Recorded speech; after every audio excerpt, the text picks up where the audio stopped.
Welcome or welcome back to my channel. I'm Hannah Blackwell, and today we're gonna get a little bit spooky.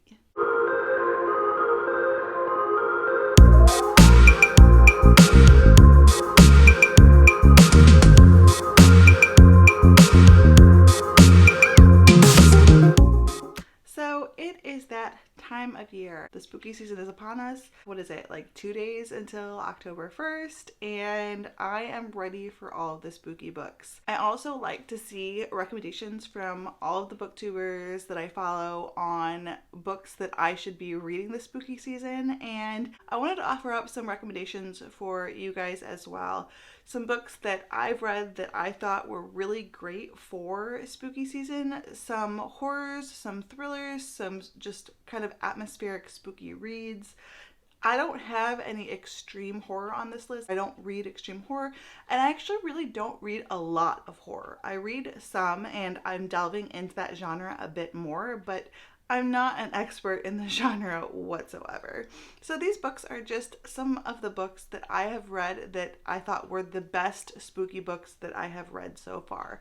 And I'm just going to share that list for you guys. There are 10 books on this list total. Before we get into this video, I want to let you know that all of my social media is linked down below so that you can follow me on Goodreads, Instagram, Twitter, and TikTok if you want to. If you have not already subscribed, I would love to have you subscribe. Go ahead and click the like button and comment down below and give me your recommendation for your most favorite spooky book. So getting into this list, I'm going to start with a recent-ish read, and that is Into the Drowning Deep by Mira Grant. This is a pen name for Sean McGuire, and I absolutely adore this book. I gave it 5 stars. I read it for my book taste test of Eleanor Reed's book taste, and I loved it. This is a story about a research crew that goes missing, and they're kind of researching to do this like documentary on the existence of mermaids in the Mariana Trench.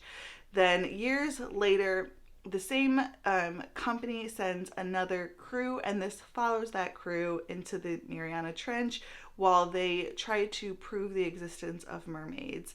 These are not cute and cuddly mermaids. These are not sweet and sexy mermaids. These are terrifying mermaids. They are absolutely horrific, and this book is atmospheric, creepy, just, it's horrific, and it is definitely, I would probably say, my favorite one. It's definitely in the top 3 of my favorite horrors that I have ever read, and I just adored it. I definitely recommend this to anyone who likes atmospheric horrors, but also like water horror. It was dense at times, but I enjoyed that. Like, it kind of got into the science a bit in terms of each of these different researchers that they put on this vessel had different jobs. They all were different kind of specialized scientists, and I thought it was really interesting that it kind of went into this science a bit, and I really enjoyed that as well. So yeah, definitely a mixture between horror, fantasy, and sci-fi, and it was just a super, super fun ride, but also very creepy, very atmospheric, very horrific, very scary. So I think this is a wonderful book to be reading this time of year. The next book I have on this list is a thriller, and that is Invisible Girl by Lisa Jewell. This is the only book that I have read by Lisa Jewell so far, but I gave it 4.5 stars, and I'm looking forward to reading from Lisa Jewell more in the future. She has an extensive backlist, and I want to read as much as I can get my hands on. This book follows 3 different people or families. It follows a man who lives by himself, who is kind of ostracized from the community. His mental health is not great. He just has some like anger problems and some other issues, and definitely he's like a bit sus. Then it also follows a family where the dad is I think a child psychologist, and I think the mom is a psychologist as well, and they have 2 kids. And then it also follows this girl who used to see the father of the family that I mentioned. She was one of his patients. And this girl is basically like stalking this family. And then on top of that, these attacks that are happening, these assaults on women that are happening in the neighborhood as well. So there's a bunch of stuff going on. This book has a lot of social commentary, I would say, on toxic masculinity, on the day-to-day fears that women and girls have to face when leaving their front door. It just has a lot of social commentary, and it's also has some twists and turns in it as well. I know that's a bit vague, but I really don't want to give away too much, but I will say that I thought it was a wonderful thriller, and I just thought that it had a lot of good social commentary, and it was definitely scary. It was definitely creepy, and it had some good twists and turns, and I really enjoyed it. Next, we have another horror, but this is actually a middle grade horror. This is the series called Lockwood & Co. and the first book in the series called The Screaming Staircase by Jonathan Stroud.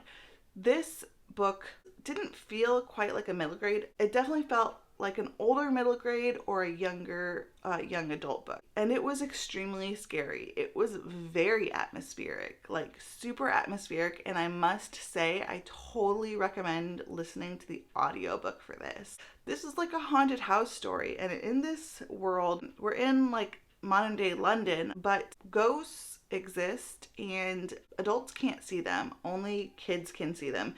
So the companies that are hired to banish these ghosts are basically made up of children. So it's up to these kids to basically protect the world against ghosts. And there are multiple different agencies, and most of them are ran by adults who then basically send kids out to take care of these hauntings.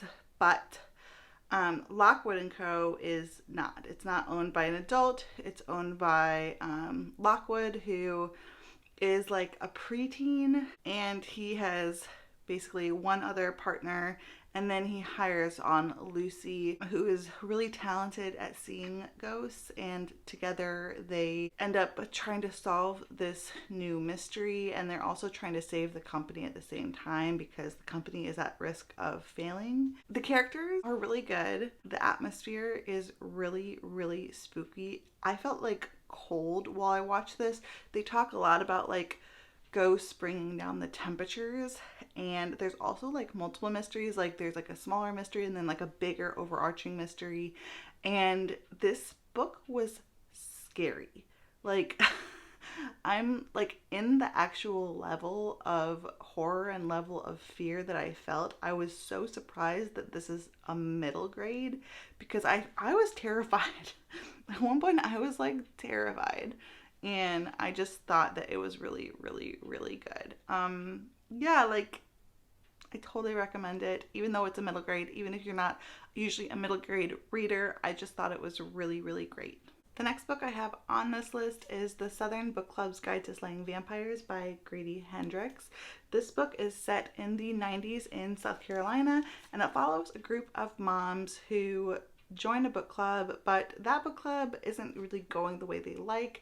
They're having to read like a lot of books that they're just not interested in, basically like really boring books. And so a few of them get together and decide to start reading true crime.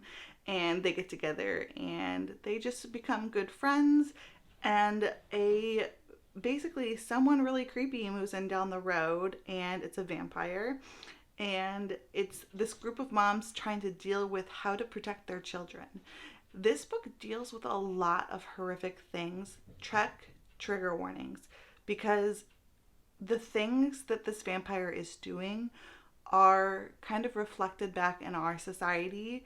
And they're just, it's clear what they are representing that this vampire is doing. Not that it's like outright sad, but it's freaking horrific. So make sure you check trigger warnings. There's also some pretty horrific scenes in this book. Not to mention, there's a lot being said about basically about race, about society, about misogyny, about a lot of things. This book really has a lot of good commentary on basically the day-to-day horrors that were living in the 90s that we really do still feel today, as women, horrors that people of color feel on a daily basis. A lot of things being said in this book. it was kind of like shocking, but also, I don't know if there's a word for like negative nostalgia. Like you're not nostalgic for something, but like remembering something that was bad. I don't know how to explain it, but there was a lot of that that I felt while I was reading this. I thought it was done very well. I gave it 5 stars. There's fun elements, but there are times when you just want to wring the necks of some people, especially the men in this book. And yeah, I just thought it was done really well. But definitely check trigger warnings because it's dealing with a lot of really, really, really serious stuff. The next book I also have a physical copy of, and it is Mexican Gothic by Silvia Moreno Garcia.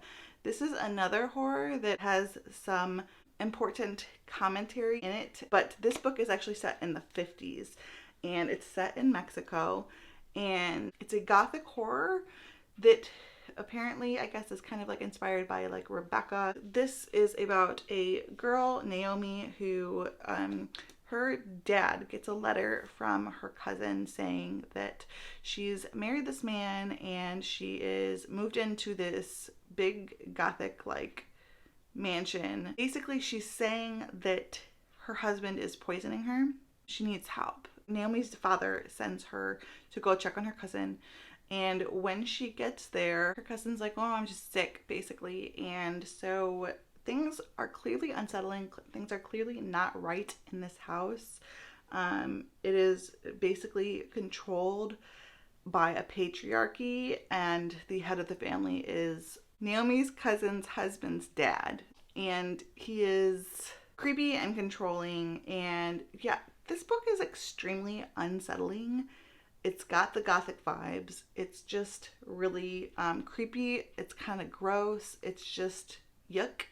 And I thought it was wonderful. I gave it 5 stars as well. I really like this a lot. It makes me want to try more Gothic books. I was hoping to try to fit Rebecca by Daphne du Maurier on my TBR this October, and I didn't, but I'm still going to try to read it probably, just because I think this was inspired by it. So I kind of want to pick that one up. This was really good. If you're into Gothic books, if you're into books with a lot of atmosphere, definitely check this one out. And it's not long. Yeah, it's like 300 pages. The next book is a book by Megan Golden, and it is Stay Awake. I definitely recommend Megan Golden in general. I've also read Night Swim by her and really, really liked that one as well. But this book I actually gave 5 stars, and it just came out, and this is about a girl who basically wakes up in a taxi cab and she's not sure what's happened. She doesn't know how she got there. And she goes to her apartment. She gets there and a couple answers the door and says, like, who are you? And she's like, who are you? You're in my apartment. What's going on? And they're like, no, it's not. This is our apartment. And she comes to find out that she doesn't remember anything from the last 2 years. And she finds a note that says that no matter what, she needs to stay awake. And she also has a bloody knife, and she doesn't know where that came from. So basically, an immediate sense of like, what's happening?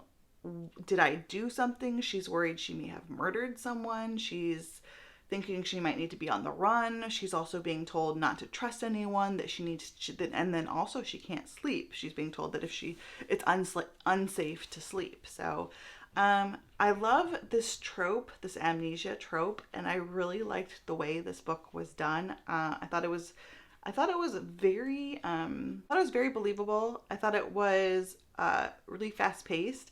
I have heard though that it's not a good idea to listen to the audiobook. I heard because there are 2 narrators and they are too similar, so that can be confusing when you're looking at a dual timeline kind of situation, which this book is. So I would recommend not listening to the audiobook if you are going to read this book. But I didn't listen to the audiobook. I think I read it in less than 24 hours. I thought it was really wonderfully done, and I really enjoyed it. So I definitely recommend this one if you like amnesia tropes and like fast-paced thrillers. It wouldn't be a spooky TBR without a Stephen King book, right? So I had to include one, and that is Misery. This book is about an author who crashes his car and ends up being kidnapped by his biggest fan. It is really scary. This book has some very horrific stuff in it. The things that this kidnapper does are awful, and she's his biggest fan, and she really wants to know what's going to happen in the next book in this series, while the author, on the other hand, doesn't really feel inspired to write that series anymore. He wants to move on to something different. She wants him to finish his series, and she wants to know how the series is going to end, and she wants to be the first one to know. So basically, a super psycho, crazy, fanatic fan, and she will go to any lengths to get what she wants. This book is horrific. It is scary. It's fast-paced, and it's pretty disgusting and pretty shocking. It's Stephen King. I mean, what do you expect? And I definitely recommend it if you want to try out a Stephen King. I think it's a good one. It's got a cold atmosphere because for a lot of it is set in the wintertime. So definitely check this one out if you want something pretty horrific. Second to last on this list is Come Closer by Sarah Gren. I wanted to have a novella on this list, and I think this is a really great one. This is about a demonic possession like in the modern day, and it's done, I feel like, so realistically. It's really, really, really horrific. What would happen if you got possessed by a demon, and like how you would slowly start acting? And this girl does some pretty crazy things, and she doesn't know why she's doing them. And so she starts looking, and she actually even finds this book that's like, are you possessed by a demon? And she's like following the checklists and everything like that. And that part is kind of like funny, but also awful. And yeah, I definitely recommend this one. I can't really go into much detail because it is a novella, and it's a pretty short novella. I can't remember how long it is, but I mean, it's a novella, so it's short. And I think it's a good fun time, especially if you are participating in any readathons. I think it's a great one because it's short and it's really scary. I think horror is a genre that really lends itself well to novellas, and this is my favorite horror novella that I've read so far. Finally, last but not least, I have The Last House on Needless Street by Catriona Ward. This is a book about a girl that has gone missing, and like years earlier, and then you have this house on this street where there's this man, and there is a talking cat, and someone moves in across the street, and thriller and horror ensue.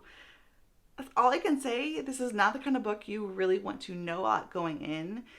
It is slow-ish paced. It's kind of gothic in its writing. It's very horrific in a lot of its imagery, and it's pretty gut-wrenching at times. I will say there is an author's note. Make sure that you do not read it's at the back of the book, but just make sure that you don't read the author's note until after you've read the book because it spoils it very immediately. But it made me cry, and it's really truly horrific. Like, it's really horrific. It's really sad, and I really, really loved it. And it's very atmospheric and very spooky. I think it's a really perfect book to read this time of year because it is so spooky and atmospheric. And at least for me personally, that's why a lot of the books on this list are very atmospheric, because I like myself an atmospheric read, especially if we're talking spooky books. That's really what I'm looking for. And so I hope you guys enjoyed this list. I hope you got some good recommendations. Like I said, I've not read a whole lot of spooky books, but I have read a good amount, and these are definitely my all-time favorites so far. If you like this video, please click the like button, and also please let me know down below what your favorite spooky book is. I'd love some recommendations, especially going into spooky season. I know I already have a TBR, but y'all know me. Y'all know that I don't always stick to it. I'm always willing to switch out a book for a prompt, And so we'll just see what happens. But I'd love to hear some of your recommendations. If you have not already subscribed, please subscribe to my channel, and you can click the notification bell if you want to be notified every time I post new videos. All of my social media is linked down below, including my Instagram, Twitter, TikTok, and Goodreads. Until next time, fellow readers, keep reading and living your best and most spooky life. Look away, but I've known you too long. It hurts to watch your blue eyes fade to gray as you fade away.